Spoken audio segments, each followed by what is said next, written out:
and welcome to one of the fastest growing cities in the world. This is Shenzhen. Dubbed the Silicon Valley of tech hardware, this city in the south of China has seen explosive growth. The fact is, 40 years ago, none of this was here. This was merely a fishing village of 300,000 people, and now it's one of the fastest growing cities in the world. So today I want to show you some of my favorite things to do in this crazy city. So I think we have to start with the reason why Shenzhen is so popular in the first place. So Shenzhen has been incredibly popular for years now for being the ultimate shopping destination in China. There are a lot of people that come here on weekends just to shop. I'm now in one of the busiest shopping streets known as Dongmen Walking Street, and here you can find pretty much everything.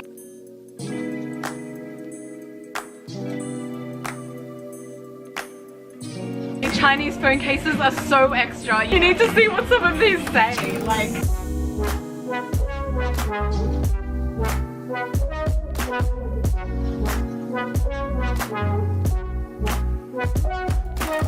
I could spend hours in this place.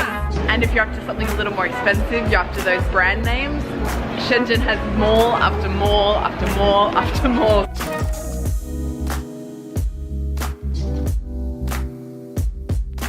So in order to understand the boom of Shenzhen into this crazy modern city, you really need to come here to the financial district, which is home to over 100 skyscrapers.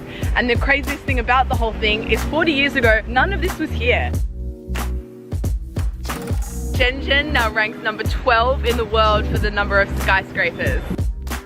And here's a fun fact, Shenzhen completed 11 skyscrapers last year, which is more than the US and Australia combined.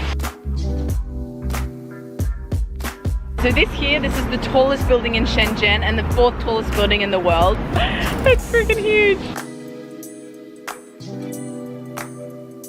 So Shenzhen played a big role in the opening up of China. The boom of Shenzhen into this metropolis today can be traced back to 1979 when it became a special economic zone. So this city is in many ways a pioneer in China. As an experiment in limited market capitalism, Shenzhen is home to China's first stock market as well as its first McDonald's. Recently, an initiative that's really captured my interest in Shenzhen is car sharing. So move over bike sharing, the future is here. It's a really interesting concept. Basically, you just download the app, you put in your bank details, you scan the QR code on the car, and then it unlocks it and you can use it. I just think it's crazy that here in Shenzhen and many of the other really modern cities in China, if you have a mobile phone, the world is your oyster. Sometimes when I tell people I live in China, I feel like they think I live in a slum or some kind of third world country. I think what a lot of people don't realize is how advanced China is in some areas compared to the rest of the world, especially when it comes to convenient mobile phone living. Here in China, the main form of payment is through Alipay or WeChat Pay, which is all done through phones and QR codes. Here in China, when you leave the house, all you need is a mobile phone. In fact, I haven't used credit cards or cash in maybe 2 years in China.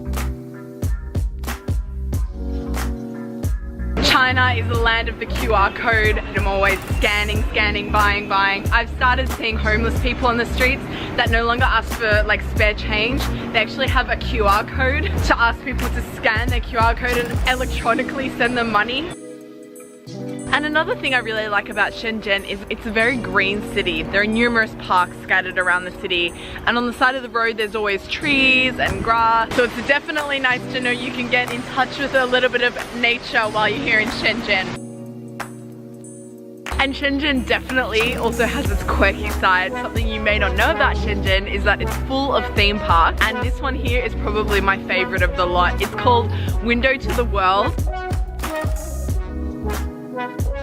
You can come here and you can basically see the world in one day. Here you'll find replicas of the world's greatest attractions, just downsized. You'll see the pyramids, the Eiffel Tower, the Colosseum, it's all here. So if you're into a little bit of theme park fun, Shenzhen is definitely the place for you.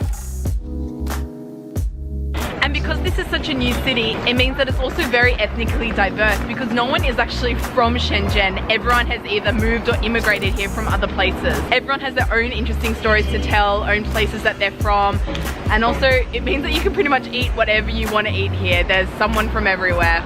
And at the speed at which Shenzhen is growing, who knows what it's going to look like in the next 40 years.